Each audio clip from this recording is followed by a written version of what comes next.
на данный момент. Азыркы кезде бизде 15 аймакта Еврокоптер 145 деген тик учактар жайгаштырылган. 145.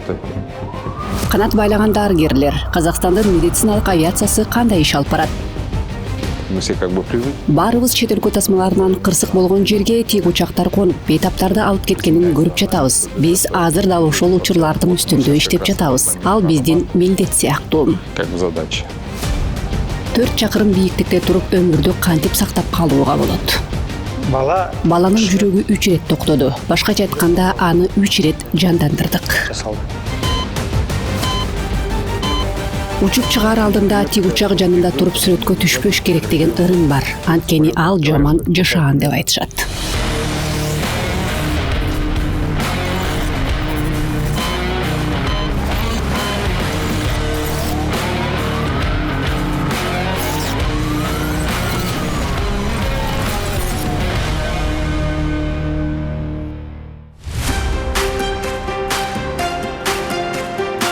Канат байлаган дарыгерлер, бейтаптар менен алардын туугандары санитардык авиация кызматынын кызматкерлерин тамаша иретинде, анан чындыгында эле дал ошентип аташат. Казакстандык дарыгерлер оор абалдагы бейтаптарга А чекитинен Б чекитине чейин аман эсен жетүүсүнө жардам берүү үчүн өлкөбүздүн жана бүткүл планетанын алыскы аймактарына асмандан ылдый түшүп келишет.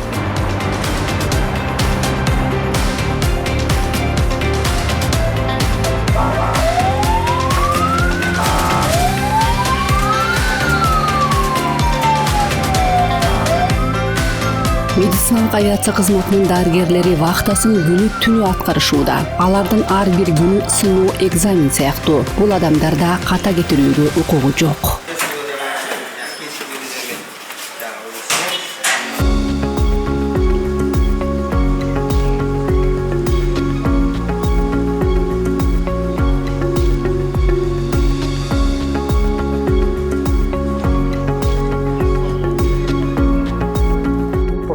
Петропавл шаарынын медициналык колледжине тапшыргам. Ал жакта билим алып, окуумду аяктап бул жака Астанага келдим. Тез жардам кызматына жумушка кирдим. Ошентип уланып кете берди. Мен фельдшер болуп иштеп келе жатканыма 25 жыл болду. Чейрек кылым аралыгында жерге жана абада фельдшер болуп иштеген Болат Шарипов 10 миңдеген бейтаптарга чукул жардам көрсөтүүгө жетишкен. Ал биздин чыгармачылык топко агынын жарылып, эсинде эң көп сакталып калган балдардын катышуусундагы оор учурлар экендигин моюндады. Дарыгерлер 4 чакырым бийиктикте туруп, кичинекей баланын өмүрүн кылдыгаттык менен өз колуна кармаган учурлар оор болот дейт. Мы перевозили пациента, ребенка. Биз бейтапты жеткирип бара жатканбыз. Баланы алып кеттик, бирок кайсы шаардан экени эсимде жок. Когда мы выезжали с больницы, учуп бара жатып, эми ооруканадан чыкканыбызда ал жакшы эле болчу. Абалы туруктуу бейтап эле. Бирок бийиктикке көтөрүлгөндө мониторлордон анын абалы начарлай баштагандыгын, көгөрүп бара жаткандыгын байкадык. Состояние начало ухудшаться, он начал синеть.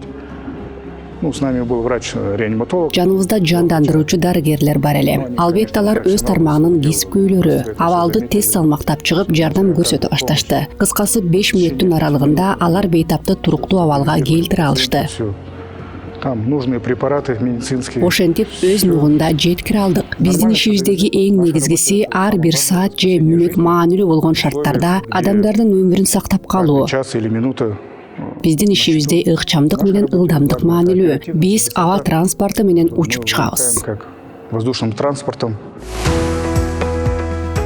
Казакстанда жарандарга республикалык деңгээлде санитардык авиация түрүндө жардам берүү 2011 жылдын чын куран айынан тартып көрсөтүлө баштаган. Бүгүнкү күндө аталган кызмат 40 миңге жакын рейстерди ишке ашырган. Башта ал санитардык авиациянын республикалык борбору болсо, азыр ыкчам медицинанын улуттук координациялык борбору болуп калды. Аталган 14 жылдын ичинде кызмат үзгүлтүксүз трансформацияланып, азыр ал 12 гектар жерге жайгашкан көп функционалдуу борбор болуп саналат. Мы все как бы привыкли. Баарыбыз эле чет өлкө тасмаларынан кырсык болгон жерге тик учактар конуп, бейтаптарды алып келгенин көп көрүп калабыз. Биз азыр дал ошол учурлардын үстүндө иштеп жатабыз. Ал биздин милдет сыяктуу. Заманбап медициналык комплекс өз эшигин жакында эле 2024 жылы ачкан. Ал 3 корпустан турат. Имаратта 12 операциялык бөлмө бар. Анын 4-өө ыкчам операция өткөрүү жайы. Хирургтар кардиология, неврология жана гинекология багытында операцияларды жасашат. Ошондой эле жакында ыкчам акушердик жай да пайда болот. Борбордо 250 орунду стационардык мекеме бар. Вот на данном макете мы Мына бул макетте биз азыр мына бул жерде турабыз. Башкача айтканда башкы холдо. Бизде бул жерде да консулдор туташып турат. Башкача айтканда күтүлбөгөн жерден кандайдыр бир кырдаал жаралса, кырсык болгон жерден же жана башка бейтаптардын массалык келип түшүүсү орун алса, же болуп өткөн ковид инфекциясы учурунда биз бейтаптарды ушул жерден эле кабыл алабыз.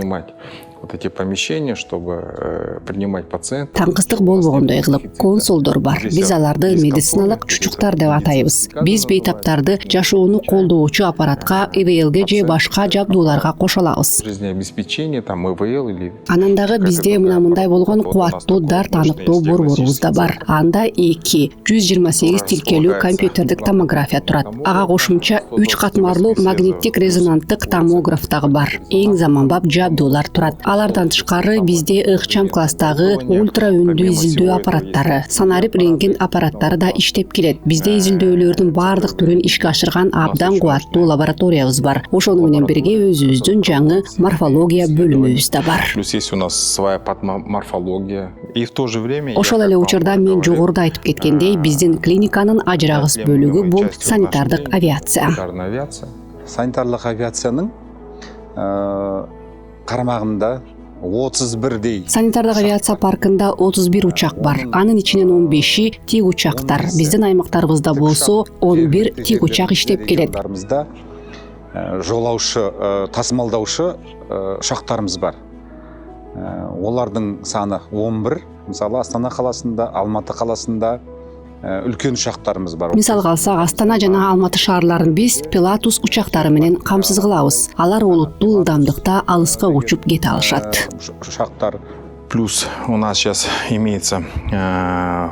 Мындан тышкары бизде азыр Як-40 үлгүсүндөгү учагыбыз да бар. Учурда ал донордук органдарды ташып жеткирүү функциясын аткарат жана жардам көрсөтүү зарыл болсо, тактап айтканда донордук материалды чогултуу же мисалы бригада башка областтык борборго учуп чыгып жатса, анда ошол операцияларды аткарат. Ал дагы абдан маанилүү. Другой, допустим, областной центр. Бүгүнкү күндө трансплантология өнүгүүсү керек. Башкача айтканда бизде бөйрөк патологиясынан тартып жүрөк патологиясына чейинки бейтаптардын күтөөлөрү абдан олуттуу. Анткени айрым учурларда дарылоонун жалгыз ыкмасы трансплантация болуп калат. Потому что иногда единственный метод лечения только остается вот эта трансплантология.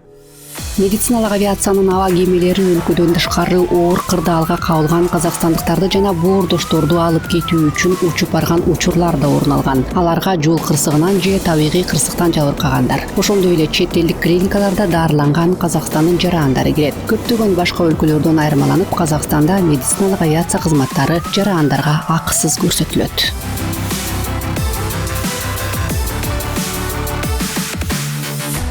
Ол мысалы мына Турция мемлекетінен біз жиі келеміз.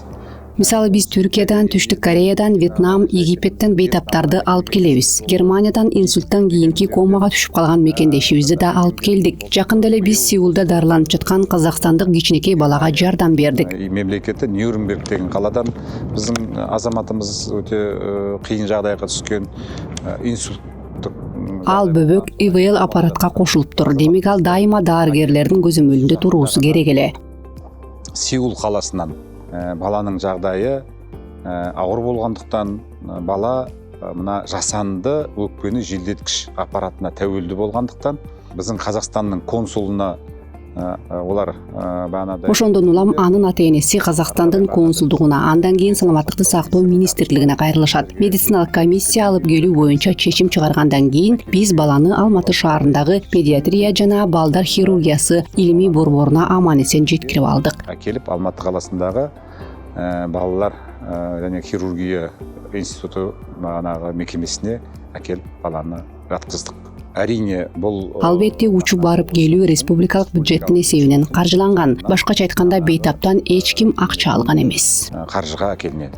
Да, конечно, они это смотрят это с благодарностью, потому что приходят, потому что... Ооба, албетте алар бизге ыраазычылык менен карашат. Анткени башка өлкөдөн чыгып өз мекенине кайтуу, ал финансылык жактан дагы абдан кымбат. Айрымдар ага жол бере алышпайт. Айрыкча бейтап төшөктө жаткан болсо, ага ал абдан оор болуп калат жана абдан кымбатка турат. Демек андай адамдарга мамлекет жардам берет. Мамлекет жардам берип жатканы абдан кубандырат. И они очень рады, что государство им помогает.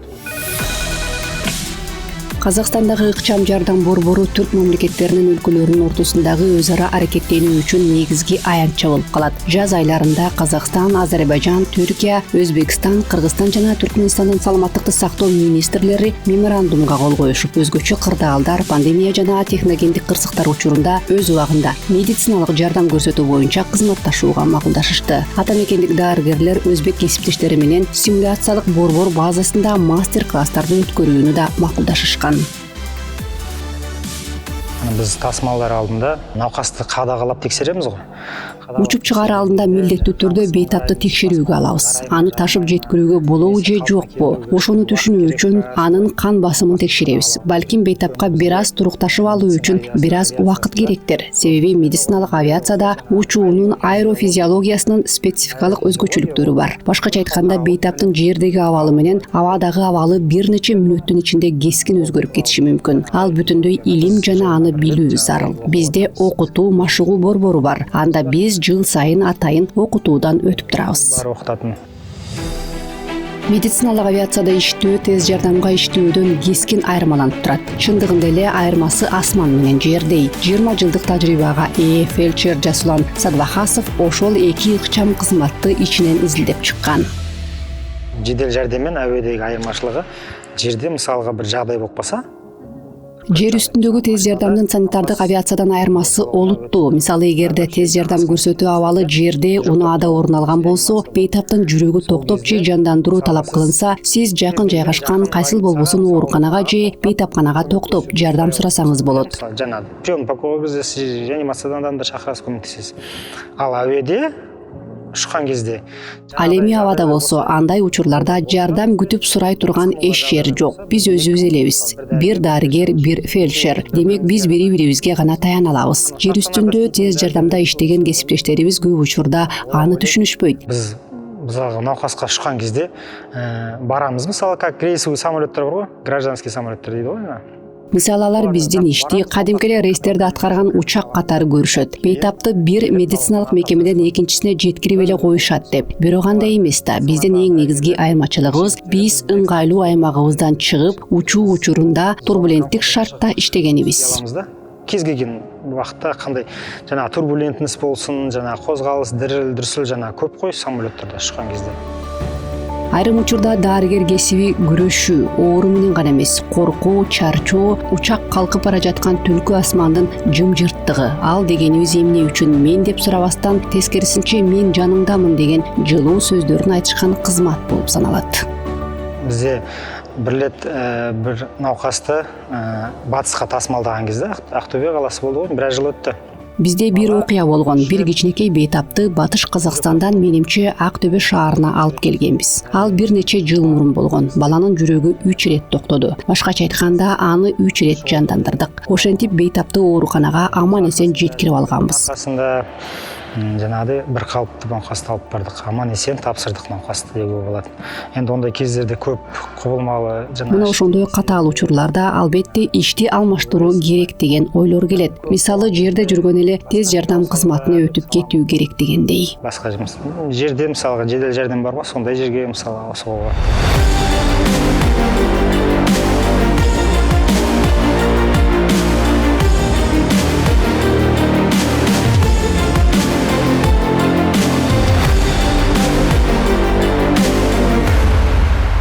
Негізі мындай неде болады. Мысалы, мен ұшатын кезде бізде басында әуе катастрофалар болады. Андай учурлар болот. Сыналгыдан, социалдык тармактардан учактын кыйрашы тууралуу айтылып жаткандарды билесиздер. Албетте менин үй бүлөмдөгү аны баары көрүп турат. Мен алар менен жумуш тууралуу сүйлөшпөгөнгө аракет кылам. Аларга тигил же бул чакырыкка чыгып жатам деп айтам. Билесизби, көрсө апам мен жерге конгонго чейин уктабайт экен. Тынчсызданып күтүп жата берет турам.